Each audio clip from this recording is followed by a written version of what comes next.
Assalamualaikum warahmatullahi wabarakatuh. Apa kabar semuanya? Semoga dalam keadaan sehat dan dilancarkan rezekinya oleh Allah. Amin ya robbal alamin. Dikisahkan suatu hari Abu Nawas sedang berjalan-jalan keliling kota. Karena cuaca sangat panas, dia merasa kelelahan dan mengantuk berat. Saat melewati sebuah gereja yang pintunya terbuka, Abu Nawas melihat di dalamnya teduh dan sejuk. Tanpa berpikir panjang, Abu Nawas masuk ke gereja, mencari tempat duduk, lalu ia duduk dan segera tertidur pulas. Saking pulasnya, ia sampai mendengkur. Tak lama kemudian, pendeta gereja itu melihat Abu Nawas tertidur. Karena penasaran, pendeta itu pun membangunkannya. "Hai anakku, kau sedang apa di sini?" Abu Nawas menguap lebar, lalu menjawab sambil setengah sadar, "Saya sedang bermimpi, Tuan." Pendeta heran, "Mimpi apa?" Abu Nawas menjawab, "Mimpi masuk surga, dan tempatnya seperti ini, sejuk dan damai." Pendeta tersenyum dan berkata, "Kalau begitu, kau harus ikut ajaranku, agar benar-benar masuk surga."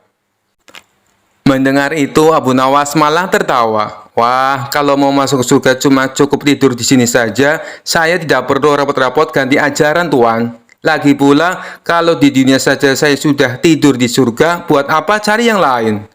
Pendeta jadi bingung, tidak bisa membalas. Abu Nawas pun pamit sambil tersenyum lebar. Kisah selanjutnya.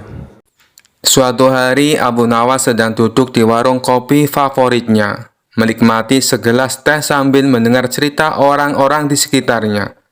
Tiba-tiba seorang ulama terkenal dari negeri tetangga datang menghampiri dan duduk di sebelahnya. "Abu Nawas, aku dengar kau orang yang pandai," kata ulama itu dengan nada menantang. "Bagaimana jika kita berdebat soal agama, terutama tentang kitab Injil?" Abu Nawas tersenyum sedikit terkejut. Tapi ia tidak pernah menolak tantangan, apalagi yang menghibur. "Baiklah, tapi apakah kita bisa melakukannya dengan cara yang santai dan tidak terlalu serius?" Ulama itu menyetujui syarat tersebut. "Baik Abu Nawas, pertanyaanku sederhana. Apakah kau tahu apa yang tertulis dalam kitab Injil?" Abu Nawas mengusap janggutnya berpikir sejenak. "Aku tahu ada banyak hal yang tertulis di dalamnya. Tapi menurutku yang paling penting adalah pesan-pesan tentang kasih dan perdamaian." Ulama itu tersenyum sinis. "Abu Nawas, kau licik sekali. Itu jawaban umum. Aku ingin tahu sesuatu yang lebih mendalam. Bisakah kau menyebutkan satu ayat saja dari kitab Injil?" Abu Nawas mengerutkan dahi, lalu dengan santai berkata, "Baiklah, tapi kita harus adil. Sebelum aku menjawab pertanyaanmu, biarkan aku bertanya satu hal padamu." Ulama itu menyetujui tantangan balik tersebut. "Silakan Abu Nawas." Abu Nawas kemudian berkata, "Kau tentu tahu bahwa kitab Injil ditulis dalam bahasa Aram, Ibrani, dan Yunani kan? Jadi, tolong sebutkan satu ayat dari kitab Injil dalam bahasa aslinya." Ulama itu terdiam sejenak lalu berkata, "Tentu saja aku tidak bisa, karena aku tidak fasih dalam bahasa-bahasa itu." Abu Nawas tertawa kecil. "Nah, kau bertanyaku soal kitab Injil, tapi kau sendiri tidak bisa menyebutkan satu ayat dalam bahasa aslinya. Jadi, bagaimana kita bisa berdebat soal sesuatu yang tidak kita pahami sepenuhnya?" Ulama itu terperangah, sementara orang-orang di warung mulai tertawa mendengar kecerdasan Abu Nawas. Ulama itu pun tersenyum kecut, tahu bahwa ia kalah dalam perdebatan yang tampaknya sederhana, tapi penuh kelicikan. "Baiklah Abu Nawas, kau menang kali ini," kata ulama itu dengan nada mengakui. Abu Nawas pun mengangkat gelas tehnya dan berkata, "Tidak ada pemenang atau pecundang di sini saudaraku. Yang penting adalah kita semua belajar sesuatu dan tetap saling menghormati." Kisah selanjutnya. Dikisahkan pada suatu hari, Raja Harun al-Rasyid merasa lelah dengan berbagai perkara di kerajaannya, mulai dari kasus yang kecil hingga kasus yang besar. Raja memutuskan menunjuk Abu Nawas menjadi hakim untuk mengadili berbagai kasus yang sulit. Ketika Abu Nawas baru duduk di kursi hakim, datanglah dua perkara yang berbeda. Yang pertama adalah seorang pemuda miskin yang tertangkap karena mencuri sandal di masjid. Yang kedua adalah seorang pejabat kerajaan yang tertangkap melakukan korupsi uang rakyat dalam jumlah yang besar. Raja dan seluruh rakyat berkumpul di ruang persidangan karena penasaran bagaimana Abu Nawas akan mengadili kedua kasus tersebut. Sidang pertama, maling sandal. Abu Nawas menatap pemuda miskin itu dan bertanya, "Mengapa kau mencuri sandal di masjid?" Pemuda itu menunduk malu dan menjawab, "Maaf Tuan Hakim, saya mencuri sandal karena saya tidak punya sandal untuk pulang, dan saya takut berjalan di jalanan berbatu tanpa alas kaki." Abu Nawas mengangguk lalu berkata, "Baiklah, karena kau hanya mencuri sepasang sandal dan mengakuinya dengan jujur, hukumannya adalah kau harus menyapu halaman masjid selama seminggu penuh." Pemuda itu lega dan berjanji tidak akan mengulangi perbuatannya. Sidang perkara koruptor. Setelah itu, giliran pejabat korup yang maju ke depan. Ia terlihat tenang dan penuh percaya diri. Abu Nawas menatapnya tajam dan bertanya, "Mengapa kau mencuri uang rakyat?" Pejabat itu tersenyum tipis dan berkata, "Saya tidak mencuri Tuan Hakim. Saya hanya memanfaatkan peluang dan kebetulan uangnya sangat banyak. Jadi saya ambil sedikit untuk diri sendiri." Abu Nawas menghela napas panjang lalu berkata, "Baiklah, karena kau mengambil uang rakyat dengan alasan memanfaatkan peluang, aku akan memberikan hukuman yang sesuai. Kau akan dilempar ke kandang singa yang sedang lapar. Tapi jangan khawatir. Aku hanya akan melepaskan satu singa, karena kebetulan aku juga ingin memanfaatkan peluang." Mendengar itu, pejabat korup langsung gemetar ketakutan. "Ampun Tuan Hakim, jangan lempar saya ke kandang singa, saya mengaku salah." Raja dan seluruh hadirin tertawa terbahak-bahak melihat kecerdikan Abu Nawas dalam memberikan hukuman yang tepat. Akhirnya, pejabat itu dihukum bekerja di ladang kerajaan, tanpa gaji sampai ia mengembalikan semua uang yang telah ia curi. Abu Nawas berhasil menyelesaikan kedua perkara dengan adil dan bijak. Raja Harun al-Rasyid pun berkata, "Abu Nawas, kau memang hakim yang luar biasa. Hukum sandal dan koruptor tidak boleh sama, karena mencuri sandal hanya menyakiti satu orang, sedangkan mencuri uang rakyat menyengsarakan banyak orang." Abu Nawas tersenyum dan menjawab, "Benar Baginda. Adil itu bukan berarti semua mendapat hukuman yang sama, tapi yang bersalah mendapat hukuman yang sesuai." Kisah selanjutnya. Dikisahkan suatu hari seorang pendeta terkenal dari negeri seberang datang ke kota Baghdad. Pendeta itu terkenal akan ilmunya, tetapi juga dikenal sombong dan suka merendahkan orang lain. Ia menantang siapa saja untuk berdebat dengannya, dengan taruhan bahwa yang kalah harus mengikuti agama pemenangnya. Baginda Raja mendengar tantangan itu dan langsung memanggil Abu Nawas. "Abu Nawas," ujar Baginda, "aku ingin kau menerima tantangan pendeta itu. Jika kau kalah, seluruh kerajaan kita akan malu. Tapi aku yakin kau bisa mengatasinya." Abu Nawas tersenyum, "Baik Baginda, beri saya waktu sehari untuk bersiap." Di tengah lapangan istana yang dipenuhi warga, pendeta sombong itu berdiri dengan percaya diri. Ia mengenakan jubah mewah, membawa kitab besar dan senyum meremehkan. "Ayo, siapa yang berani berdebat denganku? Aku akan buktikan bahwa aku tak terkalahkan," serunya. Abu Nawas maju dengan santai. Ia membawa tongkat kayu dan mengenakan pakaian sederhana. "Akulah lawanmu," ujar Abu Nawas sambil tersenyum.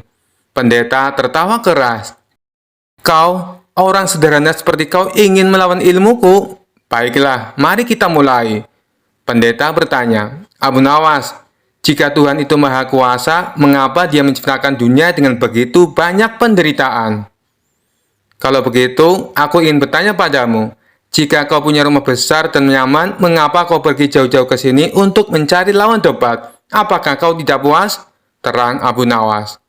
Pendeta terdiam, wajahnya mulai memerah. Kemudian pendeta berkata, "Baik, kau cerdik, tapi jawab ini.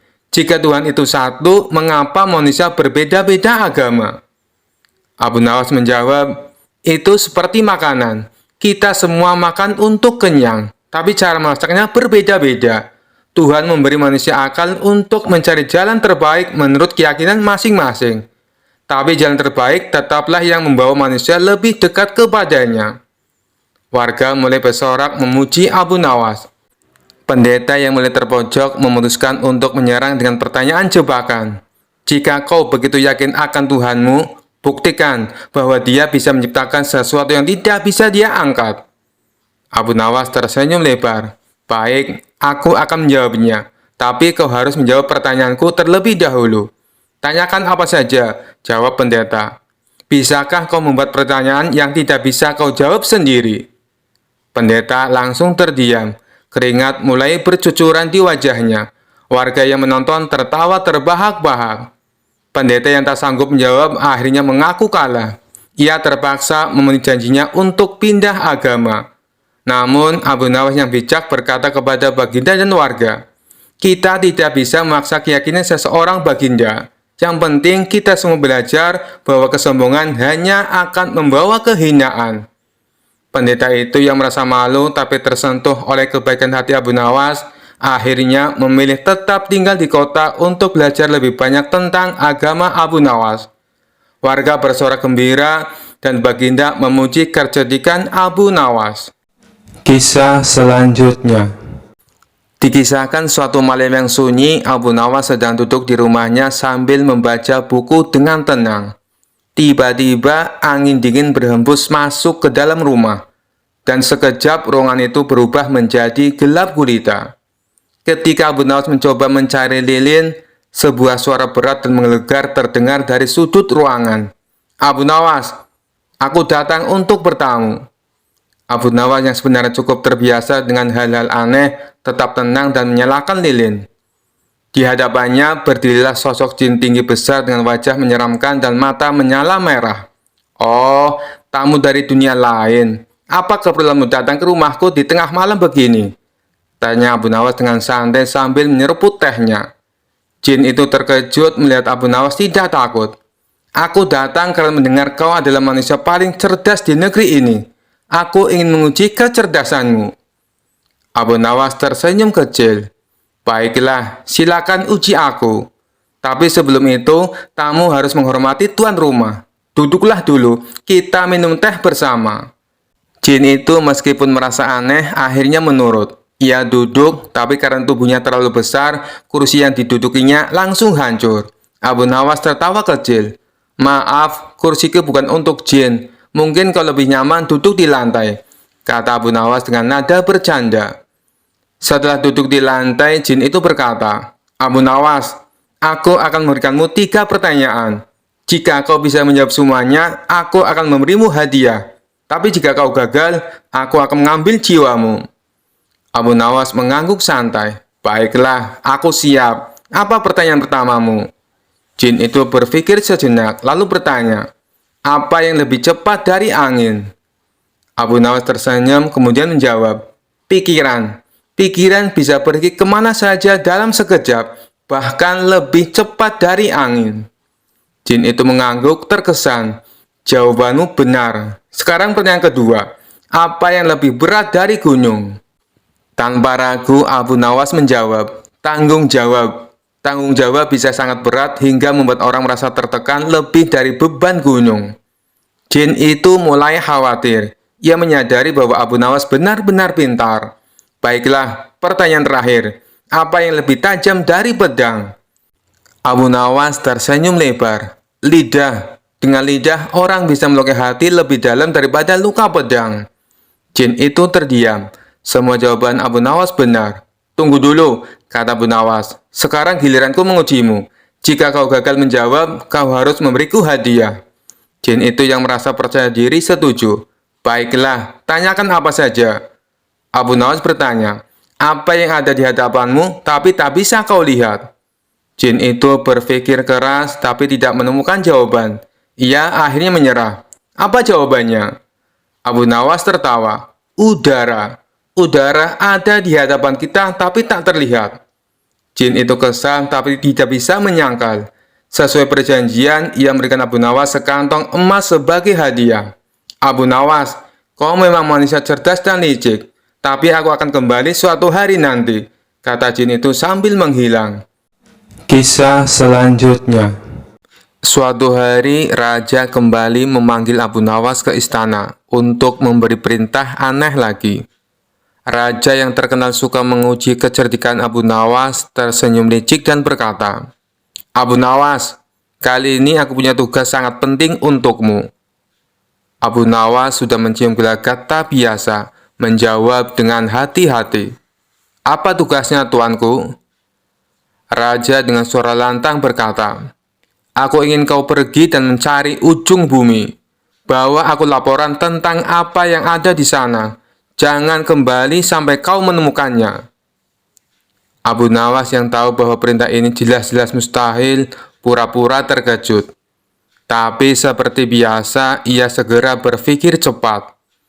Dengan wajah serius, Abu Nawas menjawab, baik tuanku, hamba akan mencari ujung bumi, tapi hamba butuh beberapa persiapan. Raja mengangkat alis penasaran. Apa yang kau butuhkan kali ini, Abu Nawas? Abu Nawas dengan tenang menjawab, karena perjalanan ini sangat jauh dan berbahaya, hamba butuh bekal yang cukup besar, sekitar 100 unta penuh dengan makanan, minuman, dan persediaan lainnya. Selain itu, hamba juga butuh pasukan kecil untuk melindungi hamba dari bahaya selama perjalanan. Raja berpikir sejenak lalu setuju. Baiklah, aku akan berikan semua yang kau minta. Tapi ingat, jangan kembali sebelum kau menemukan ujung bumi. Abu Nawas tersenyum dan berjanji akan melakukan tugasnya dengan baik. Lalu ia segera memulai perjalanannya dengan 100 unta penuh bekal dan pasukan kecil yang menyertainya. Selama beberapa minggu, Abu Nawas dan rombongannya berkeliling kota, berpura-pura sedang dalam perjalanan jauh. Setiap hari, ia dan pasukannya beristirahat, makan enak, dan menikmati hidup. Sementara orang-orang di kota berpikir Abu Nawas sedang melakukan perjalanan untuk mencari ujung bumi. Setelah beberapa waktu, Abu Nawas merasa cukup. Ia lalu memerintahkan pasukannya untuk kembali ke istana. Saat tiba di depan raja, Abu Nawas melaporkan dengan penuh kepercayaan diri. Tuanku, hamba telah pergi mencari ujung bumi, dan hamba punya kabar penting. Raja yang sangat penasaran bertanya, apa yang kau temukan, Abu Nawas? Apakah kau menemukan ujung bumi? Abu Nawas mengangguk serius dan menjawab, benar tuanku, hamba telah menemukannya. Ternyata ujung bumi itu adalah tempat di mana langit dan bumi bertemu, tepat di pintu gerbang istana ini. Raja tercengang mendengar jawaban itu. Apa maksudmu, Abu Nawas? Dengan cerdik, Abu Nawas menjelaskan, setelah perjalanan jauh, hamba menyadari bahwa setiap kali kita berjalan lebih jauh, bumi tampaknya tak berujung. Tapi ketika hamba kembali ke istana ini, hamba menyadari bahwa semua perjalanan berakhir di sini, tempat di mana tuanku berkuasa. Inilah ujung bumi, karena di sini segala sesuatu bermula dan berakhir. Raja terdiam sejenak, berpikir keras. Ia tahu Abu Nawas sedang bermain-main dengan logika, tapi jawaban itu sangat masuk akal dan filosofis.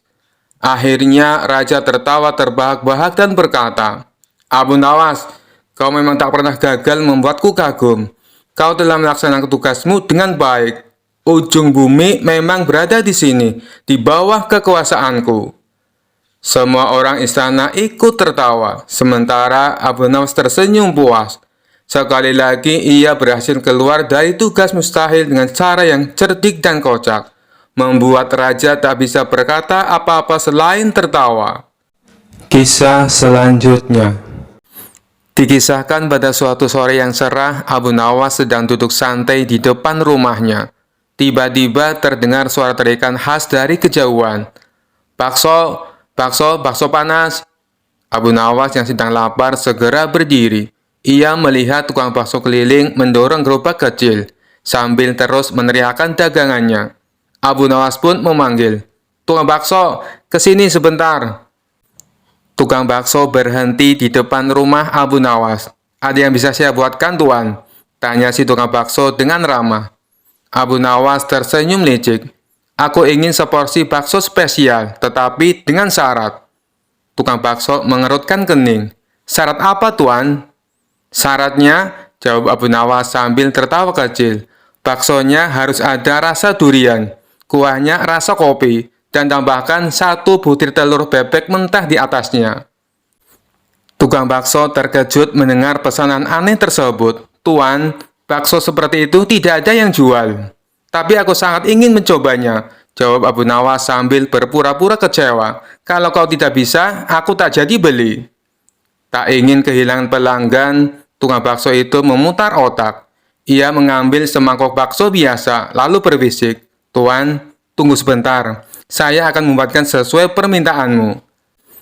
Sambil mempersiapkan mangkok, tukang bakso menambahkan sedikit kuah biasa, menyerahkan mangkok itu kepada Abu Nawas dan berkata, "Ini dia, rasa durian dan kopi sudah saya tambahkan. Telur bebeknya ada di dalam kuah, tetapi perlu dicicipi perlahan agar terasa." Abu Nawas mencicipi bakso tersebut. Rasanya seperti bakso biasa. Mana rasa durian dan kopinya?" Tukang bakso tersenyum licik. "Rasa durian dan kopi hanya muncul jika Tuan makan sambil membayangkan durian dan kopi. Jadi, cobalah makan sambil memejamkan mata dan membayangkan." Abu Nawas tertawa terbahak-bahak. "Kau pandai juga bermain kata, wahai tukang bakso. Tapi aku tidak mau kalah." Ia mengambil uang logam dan menyerahkannya kepada tukang bakso. "Ini bayaranmu, tetapi hanya dengan syarat." Tukang bakso kebingungan. "Syarat apa lagi, Tuan?" Abu Nawas menjawab sambil tersenyum. "Uang ini hanya bisa kau gunakan jika kau membayangkan barang yang akan kau beli." Tukang bakso menghela nafas panjang. Mereka berdua pun tertawa bersama. Akhirnya Abu Nawas membayar dengan uang sungguhan, dan tukang bakso memberi bonus 2 bakso ekstra. Sejak saat itu, tukang bakso tersebut selalu berhati-hati jika bertemu dengan Abu Nawas yang suka iseng. Tetapi diam-diam ia menikmati persahabatan unik mereka. Kisah selanjutnya. Dikisahkan Abu Nawas mempunyai tetangga yang licik yang bernama Abu Jahal. Abu Jahal mempunyai kebun yang ditanami berbagai macam buah-buahan. Kebun Abu Jahal ini berdekatan dengan kebun milik Abu Nawas. Kebun milik Abu Nawas hanya dibatasi tumpukan batu. Sedangkan Abu Jahal berkeinginan menambah luas area kebunnya. Abu Jahal berpikir keras agar keinginannya bisa terwujud. Hal ini sampai membuatnya dia susah untuk tidur. Kemudian terlintas niat jahat di benaknya. "Aku harus melakukannya sekarang, mumpung waktunya sudah malam," pikir Abu Jahal. Di tengah malam gelap gulita, Abu Jahal langsung pergi menuju kebun miliknya. Ia mencari pembatas tumpukan kayu yang menjadi pemisah antar kebunnya dan kebun milik Abu Nawas. Setelah menemukannya, Abu Jahal mulai mengangkat satu persatu batunya, lalu memindahkan ke area kebun milik Abu Nawas.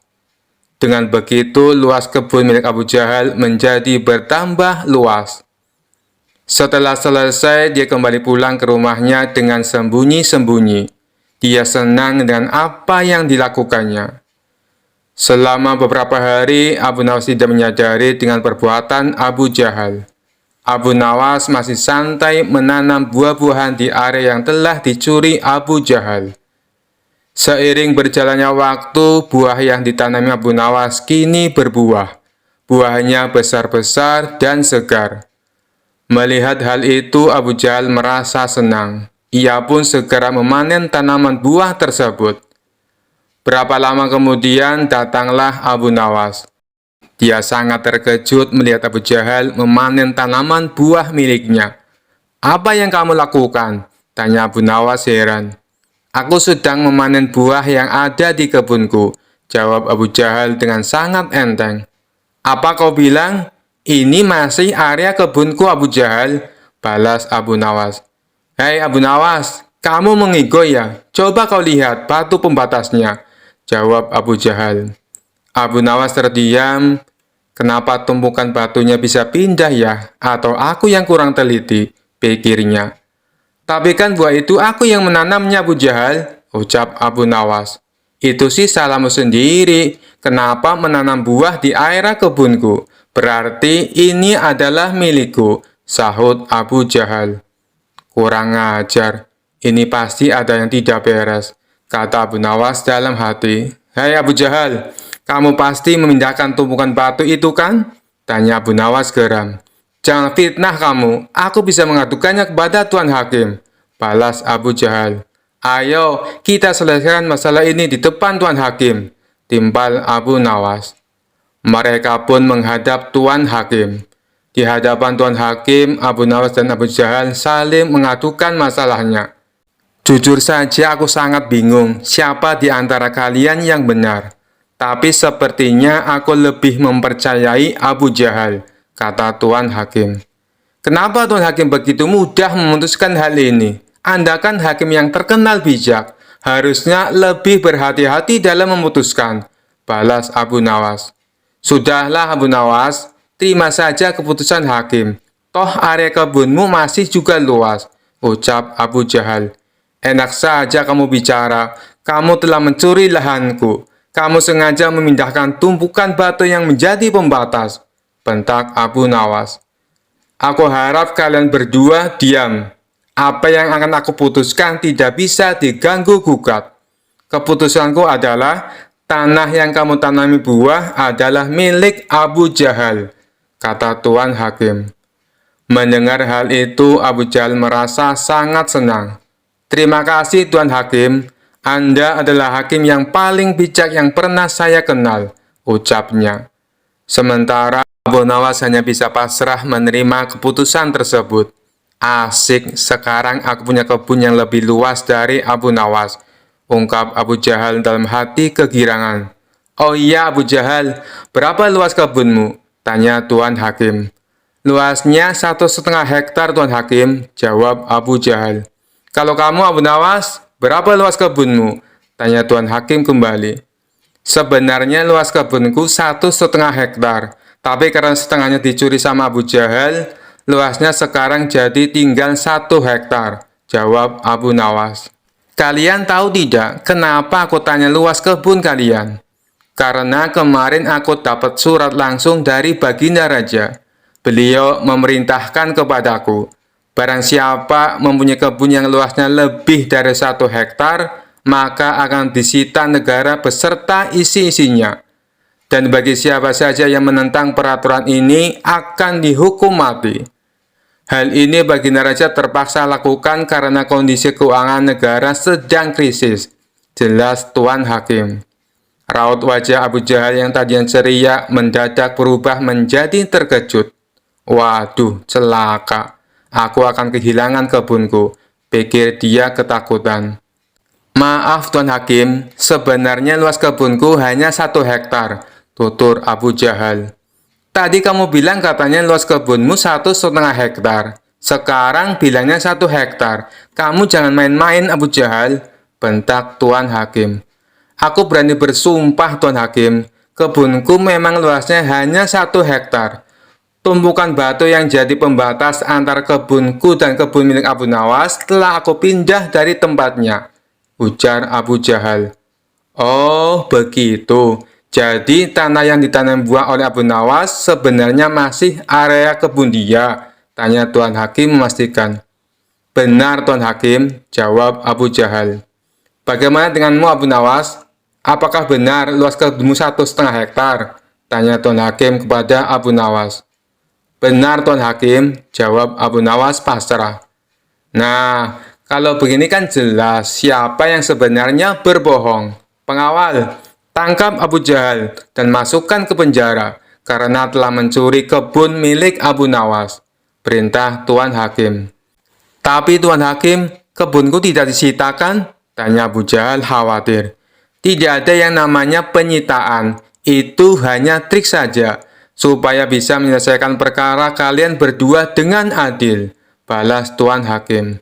Mendengar hal itu, Abu Jahal langsung terkulai lemas. Sementara Abu Nawas tersenyum bahagia karena bisa mendapatkan kembali luas kebunnya. Kisah selanjutnya.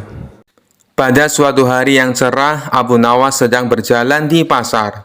Ia baru saja menerima hadiah sebotol minuman dari seorang pedagang yang sangat menghormatinya karena kecerdasannya. Botol itu terlihat sangat indah, berisi cairan berwarna merah muda yang berkilauan di bawah sinar matahari. Abu Nawas yang penasaran sambil tersenyum berkata pada dirinya sendiri, "Minuman ini terlihat sangat menggoda, apa salahnya mencicipinya sedikit?" Tanpa berpikir panjang, ia pun membuka tutup botol dan meneguk isinya. Tak lama setelah itu, Abu Nawas merasakan kepalanya mulai pusing. Pandangannya kabur dan ia mulai berjalan sempoyongan. "Aduh, kenapa ini? Kenapa kepalaku terasa berat?" gumamnya. Sambil berjalan goyah, Abu Nawas tiba-tiba bertemu dengan raja yang sedang berkeliling kota. Melihat Abu Nawas yang sempoyongan, raja pun mendekatinya dengan rasa heran. "Abu Nawas, apa yang terjadi padamu? Mengapa kau terlihat seperti orang mabuk?" tanya raja sedikit khawatir. Dengan suara yang sedikit melantur, Abu Nawas menjawab, "Tuanku, hamba baru saja meminum sesuatu dari botol ini. Dan tiba-tiba hamba merasa seperti terbang ke awan." Raja terkejut dan penasaran. "Botol apa yang kau minum itu, Abu Nawas? Apakah itu minuman keras?"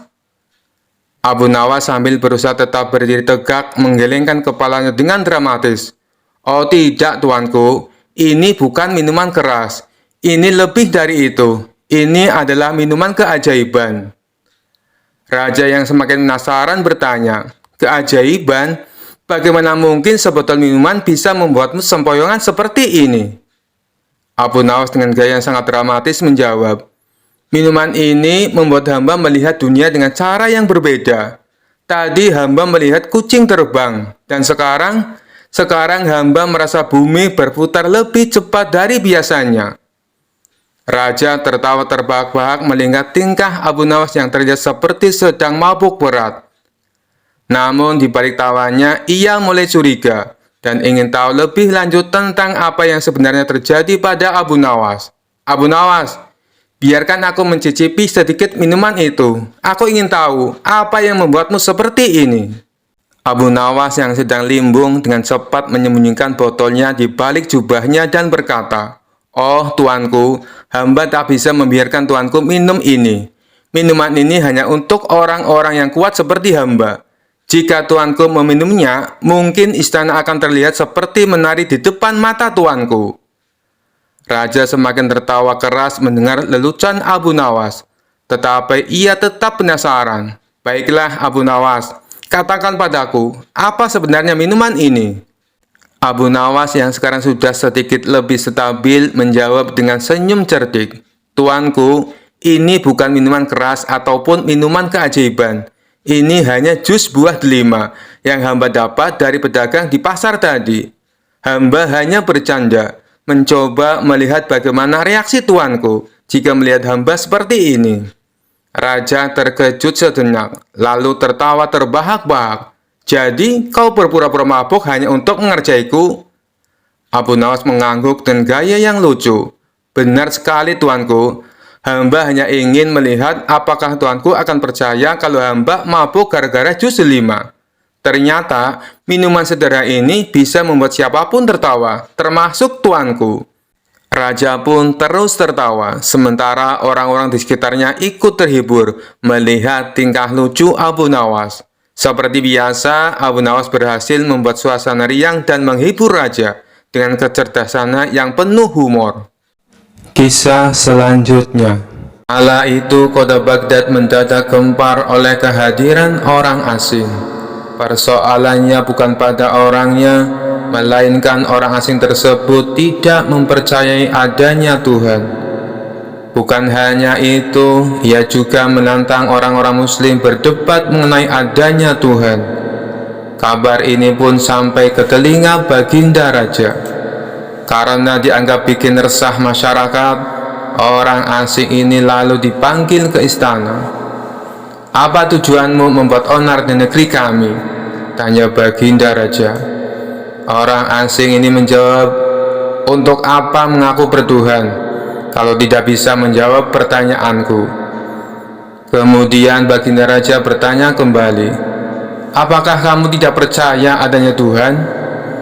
Dengan tegas orang itu menjawab, "Tentu saja saya tidak percaya adanya Tuhan, dan saya juga tidak percaya adanya akhirat." Mendengar itu baginda raja sempat terkejut. "Tapi saya dan rakyatku percaya adanya Tuhan. Berarti keyakinan kita berbeda. Jadi jangan ganggu rakyatku," tegas baginda raja. "Kalau Paduka Raja percaya adanya Tuhan, bisakah Paduka menjawab 3 pertanyaanku?" tanya orang asing tersebut. "Silahkan," balas baginda raja. Pertanyaan pertama, orang Islam meyakini bahwa dunia dan seisinya adalah ciptaan Allah. Lalu siapakah yang menciptakan Allah? Bukankah sesuatu yang ada pasti ada penciptanya? Pertanyaan yang kedua, katanya di dalam surga manusia tidak akan berak ataupun kencing, sedangkan mereka makan dan minum setiap hari. Bagaimana mungkin ini bisa terjadi? Padahal segala sesuatu yang akan dimasukkan pasti akan keluar, entah itu dengan bentuk yang lain.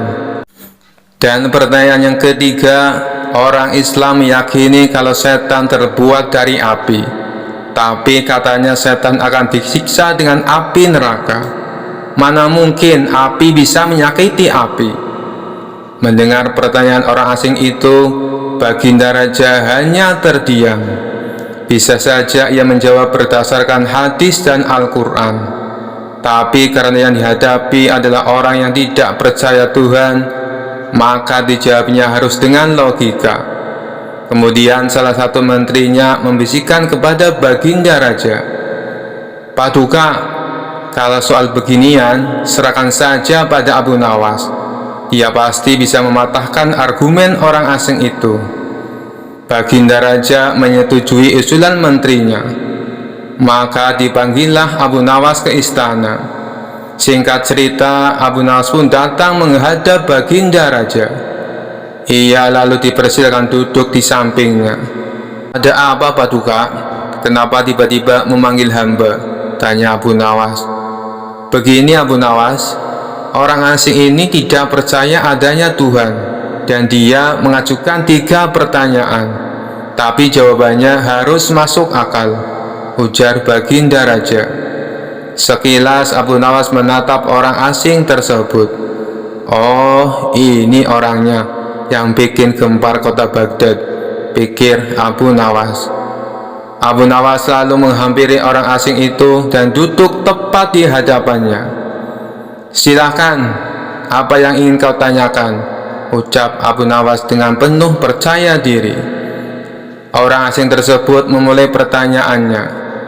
"Anda sebagai orang muslim tentu percaya bahwa segala sesuatu, baik yang terlihat maupun yang tidak terlihat, pasti ada yang menciptakan." "Iya, tentu saja, saya percaya," jawab Abu Nawas. "Sekarang saya mau bertanya, siapakah yang menciptakan alam semesta dan seisinya?" tanya orang asing itu. "Yang menciptakan alam semesta dan seisinya adalah Allah Tuhan saya," jawab Abu Nawas. "Oh, baiklah. Lalu siapakah yang menciptakan Allah? Bukankah tadi Anda mengakui bahwa segala sesuatu, baik yang terlihat maupun tidak terlihat, pasti ada yang menciptakan?" tanya orang asing itu kembali. Sejenak Abu Nawas terdiam. Ia pun lalu berkata, "Anda pasti tahu kalau kami selaku orang Islam mengakui hanya ada satu Tuhan. Kita istilahkan saja Tuhan dengan angka 1. Sekarang gantian aku yang bertanya. Angka 3 berasal dari angka berapa?" tanya Abu Nawas. "Angka 3 berasal dari angka 2 ditambah 1, jawab orang asing tersebut. "Tepat sekali. Kalau angka 2 berasal dari angka berapa?" tanya Abu Nawas kembali. Angka 2 berasal dari angka 1 ditambah 1. Jawab orang asing itu. Benar sekali. Sekarang, kalau angka 1 itu sendiri berasal dari angka berapa? Tanya Abu Nawas. Orang itu kaget dengan pertanyaan tersebut. Ia hanya terdiam tak bisa menjawabnya. Kemudian Abu Nawas berkata kembali, pada intinya semua angka pasti ada awalnya. Entah itu angka 5, angka 4, ataupun angka 10. Dan angka-angka tersebut diibaratkan alam semesta ciptaan Allah. Apabila kamu bertanya siapa yang menciptakan Allah, sama halnya saya bertanya dari mana angka 1 itu ada. Kamu pasti tidak akan bisa menjawabnya. Jelas Abu Nawas. Orang itu pun langsung terdiam merenungi kata-kata Abu Nawas. Untuk jawabanmu atas pertanyaanku yang pertama masuk akal juga. Sekarang pertanyaan yang kedua. Kalian sebagai muslim pasti meyakini kelak hidup di surga tidak akan berak dan kencing. Padahal di sana kalian makan dan minum setiap hari. Mana mungkin itu bisa terjadi? Jelaskan padaku, tanya orang asing tersebut. Baik, akan saya jelaskan. Selama kamu dalam kandungan rahim ibumu, tentunya kamu makan dan minum, bukan?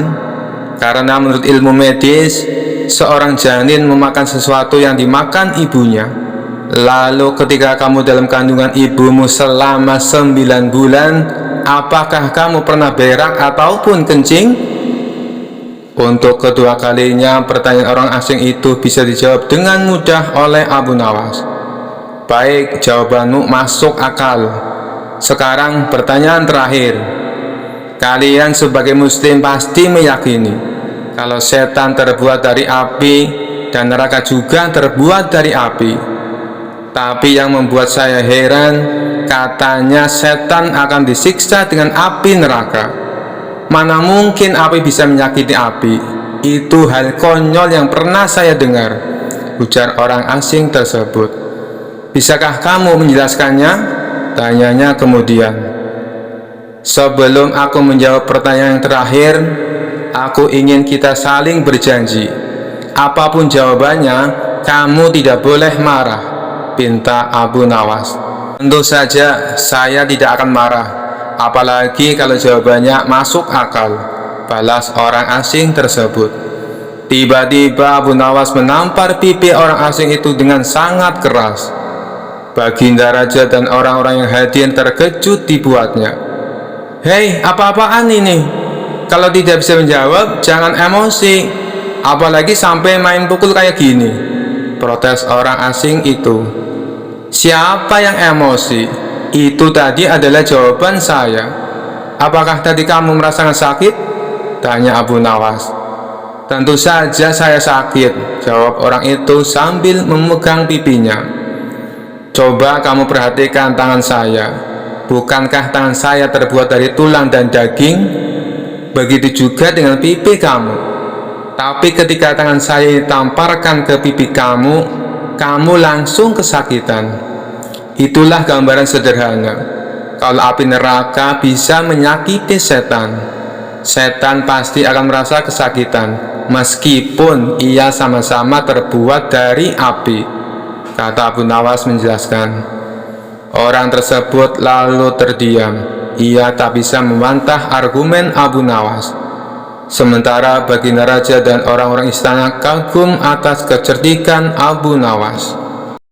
Kisah selanjutnya. Suatu hari Baginda Raja dilanda masalah yang membuatnya tidak bisa tidur. Sedangkan masalah yang dihadapinya hanya Baginda Raja sendiri yang tahu. Meskipun Baginda Raja banyak masalah, namun ia sengaja merahasiakannya dari orang-orang sekitar, baik kepada penasihat istana maupun Abu Nawas selaku sahabatnya tempat berkeluh kesah. Padahal sejatinya Baginda Raja ingin rasanya melupakan masalah yang menimpanya. Kalaupun bisa lari menghindar, tentulah ia akan melakukannya. Tapi kenyataannya, permasalahan yang dihadapi terasa seperti mengikutinya kemanapun Baginda Raja pergi. Sejak saat itu, Baginda Raja sering terlihat melamun seorang diri. Kemudian penasihat istana mendekati Baginda Raja. "Maaf Paduka yang mulia, hamba perhatikan belakangan ini Paduka terlihat murung. Hamba khawatir Paduka nanti jatuh sakit. Adakah sesuatu yang Paduka pikirkan?" tanya penasehat istana. "Tidak ada apa-apa, aku baik-baik saja. Kau urusi saja pekerjaanmu," jawab Baginda Raja dengan memalingkan wajahnya. Penasihat istana pun hanya terdiam. Ia merasakan gelagat bahwa Baginda Raja sedang dilanda masalah besar. Dikarenakan Baginda Raja tidak mau berterus terang, penasihat istana tidak berani membujuknya untuk menceritakan masalah yang dihadapinya. Makin hari sikap Baginda Raja makin tertutup, bahkan kini enggan menerima tamu. Hal ini membuat para pejabat istana menjadi sangat khawatir. Apa yang harus kita lakukan? Makin hari Baginda Raja terlihat mengkhawatirkan. Ini sangat buruk untuk kondisinya. Jangan sampai Baginda Raja jatuh sakit, kata salah seorang menteri. "Aku juga cemas melihat sikap Baginda Raja belakangan ini. Aku sudah mencoba membujuknya supaya mau menceritakan masalah yang dialami. Tapi ia malah memalingkan wajah. Baginda Raja memilih menutup diri," beber penasehat istana. "Saya punya saran. Bagaimana kalau masalah ini kita sampaikan kepada Abu Nawas? Biasanya dia tahu solusinya," ujar salah satu dari menteri. "Iya, saya setuju dengan saran tersebut," balas lainnya. Maka beberapa menteri istana segera mendatangi rumah Abu Nawas. Melihat yang datang adalah para menteri, Abu Nawas sempat terkejut. Biasanya yang diutus Baginda Raja adalah prajurit istana. "Kenapa kalian yang datang?" tanya Abu Nawas. "Kami ke sini bukan diutus Baginda Raja, tapi atas kemauan sendiri," jawab para menteri. Kemudian para menteri ini memberitahu Abu Nawas tentang keadaan yang menimpa Baginda Raja.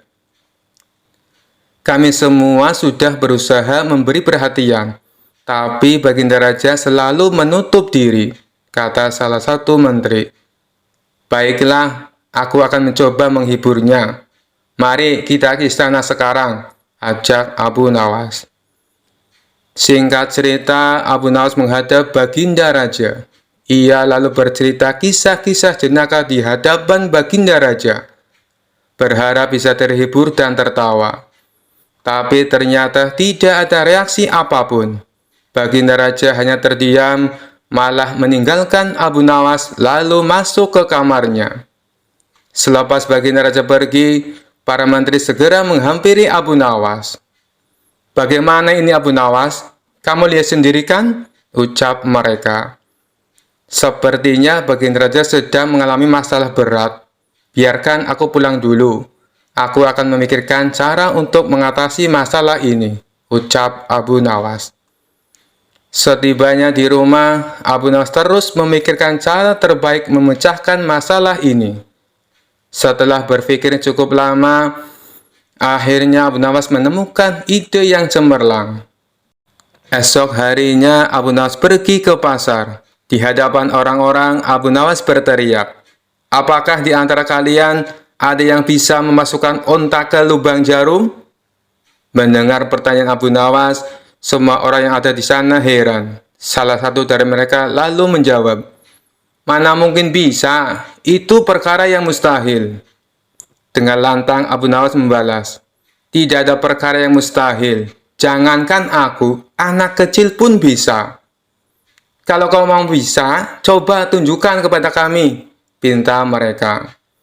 "Maaf kawan-kawan, sayangnya aku hanya bisa membuktikannya bila di hadapan Baginda Raja," jawab Abu Nawas.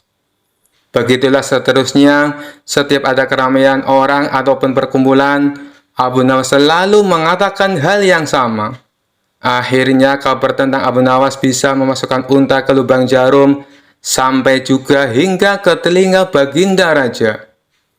Awalnya Baginda Raja tidak terlalu memperdulikannya.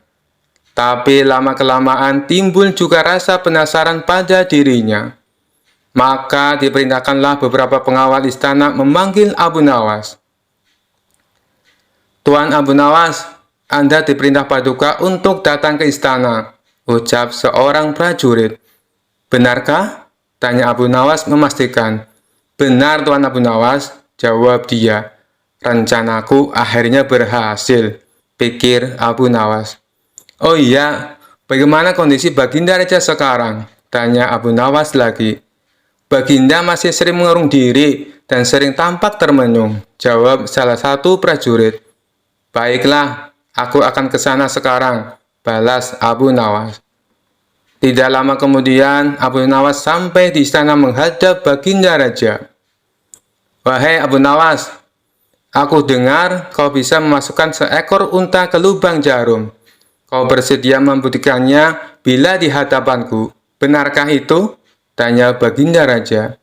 "Benar, Paduka yang mulia," jawab Abu Nawas. "Bagaimana mungkin? Aku rasa itu perkara yang mustahil," balas Baginda Raja. "Di dunia ini tidak ada yang mustahil, Paduka," ujar Abu Nawas.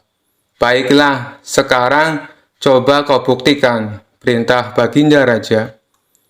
"Caranya mudah, Paduka. Kita tinggal membuat jarum yang lubangnya lebih besar daripada seekor unta. Dengan begitu, kita bisa memasukkannya dengan mudah. Bahkan anak kecil pun bisa," jawab Abu Nawas menjelaskan. "Kalau caranya seperti itu, semua orang pun bisa melakukannya.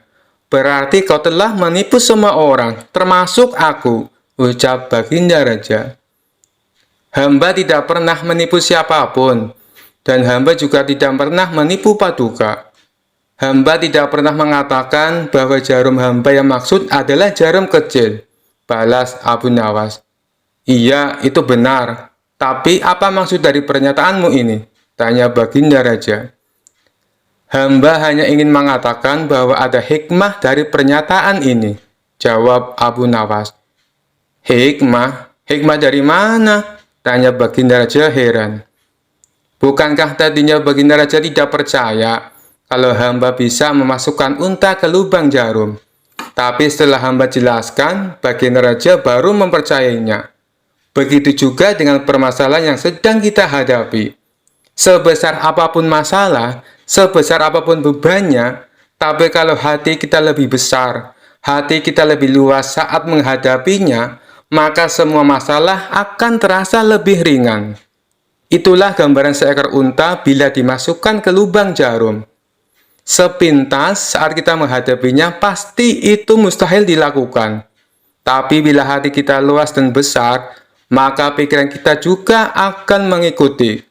Dan pada akhirnya, masalah yang kita anggap mustahil bisa diatasi menjadi mudah dan ringan untuk dijalani. Bagaimana kita akan bisa tenang bila kita menghadapi masalah dengan hati yang sempit?" tutur Abu Nawas. Seketika Baginda Raja terdiam. Ia terus merenungi ucapan Abu Nawas.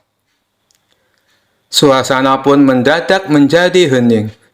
Tidak berapa lama Baginda Raja pun berkata, "Terima kasih Abu Nawas, kau telah menyadarkanku. Selama ini aku memang sedang dilanda masalah, dan hatiku sempit menghadapinya, sehingga pikiranku juga ikut menjadi buntu," ujar Baginda Raja. Sejak kejadian itu, kini Baginda Raja mulai terlihat ceria. Ia tidak lagi terlihat murung seperti hari-hari sebelumnya. Permasalahan bukanlah hal untuk dilamunkan, melainkan dihadapi dengan hati yang besar, maka akan tercipta solusi dari sebuah pemikiran yang jernih. Kisah selanjutnya. Diceritakan suatu hari Baginda Raja mengundang beberapa ulama berkumpul di istananya. Tentu saja Abu Nawas juga hadir dalam pertemuan tersebut. Tujuan Baginda Raja mengundang mereka untuk membahas tentang berbagai masalah hukum agama. Dengan begitu, beliau tetap bisa menimba ilmu tanpa harus meninggalkan istananya. Ulama fikih menyampaikan keilmuannya seputar halal haram dalam hukum agama Islam. ulama tauhid menyampaikan keilmuannya seputar keesaan Allah Subhanahu wa Ta'ala beserta kekuasaannya yang meliputi alam semesta. Begitu juga dengan ulama yang lainnya. Setelah masing-masing ulama menyampaikan ilmu sesuai bidangnya, tibalah giliran Abu Nawas. Dikarenakan bingung harus menyampaikan apa, Abu Nawas pun berkata, "Ampun Paduka yang mulia, apa yang ingin Paduka dengar dari hamba? Hamba rasa para ulama ini sudah menyampaikan semuanya." "Kalau menurutmu demikian, baiklah. Berarti sekarang waktunya untuk tanya jawab," ucap Baginda Raja. "Abu Nawas, apa yang kau ketahui tentang rezeki?" tanya Baginda Raja.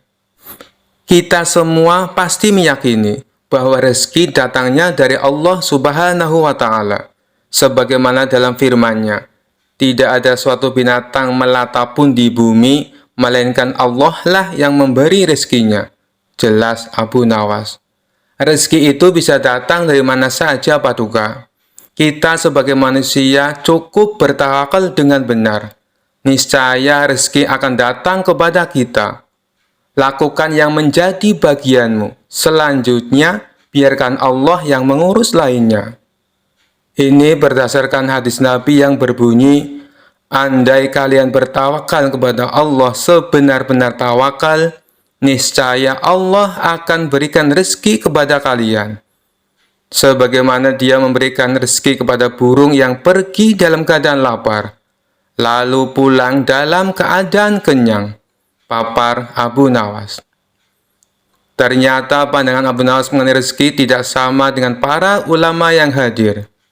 "Wahai Abu Nawas, seandainya seekor burung tidak keluar dari sangkarnya, bagaimana mungkin ia akan mendapatkan rezeki?" tanya salah satu ulama. "Untuk mendapatkan rezeki dibutuhkan usaha dan kerja keras, Abu Nawas. Rezeki itu tidak datang sendiri, melainkan harus dicari dan didapatkan melalui sebuah usaha," timpal ulama yang lain. Tapi Abu Nawas bersikukuh dengan pendapatnya, sehingga terjadilah sedikit perdebatan di antara mereka.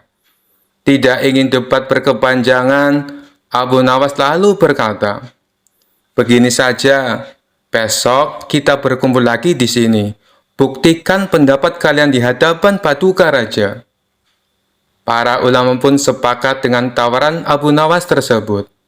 Abu Nawas dan para ulama kemudian pamit kepada Baginda Raja meninggalkan istana. Setelah berpamitan kepada Baginda Raja, Abu Nawas pun segera pulang ke rumahnya, sebab ia harus mengajar murid-muridnya. Sementara para ulama tersebut sibuk mencari cara untuk membuktikan pendapat mereka. Sampai pada akhirnya, saat berjalan pulang menyusuri sebuah desa, para ulama melihat penduduk setempat sedang panen buah kurma. Kemudian terbesitlah niatan untuk membantu warga. Setelah selesai dengan pekerjaannya, para ulama ini mendapat imbalan beberapa ikat buah kurma dari warga setempat. Mereka senang bukan main. Para ulama itu senang bukan karena mendapatkan kurma, tetapi memiliki alasan untuk menyampaikan kepada Abu Nawas dan Baginda Raja bahwa pendapat mereka soal rezeki adalah benar. Kita mendapatkan buah kurma karena berusaha dan bekerja, sedangkan Abu Nawas hanya diam di rumah. Mana mungkin dia mendapatkan kurma? Ini menunjukkan bahwa rezeki bisa didapat bila mencarinya dan bekerja. Jadi pendapat kita sudah benar. Besok, kita bawa ini sebagai buktinya.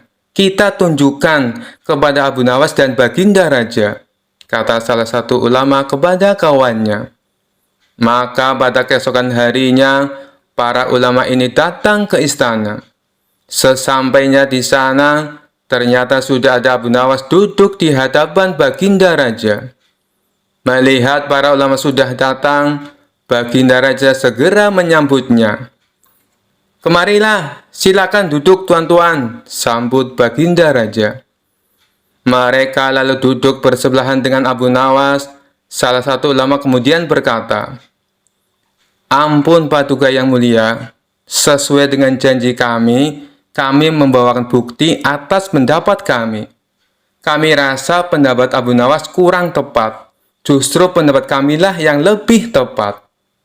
Mendengar hal itu, Baginda Raja pun bertanya, "Bukti apa yang kalian bawa?" Para ulama ini segera menunjukkan beberapa ikat buah kurma, lalu meletakkannya di hadapan Abu Nawas dan Baginda Raja.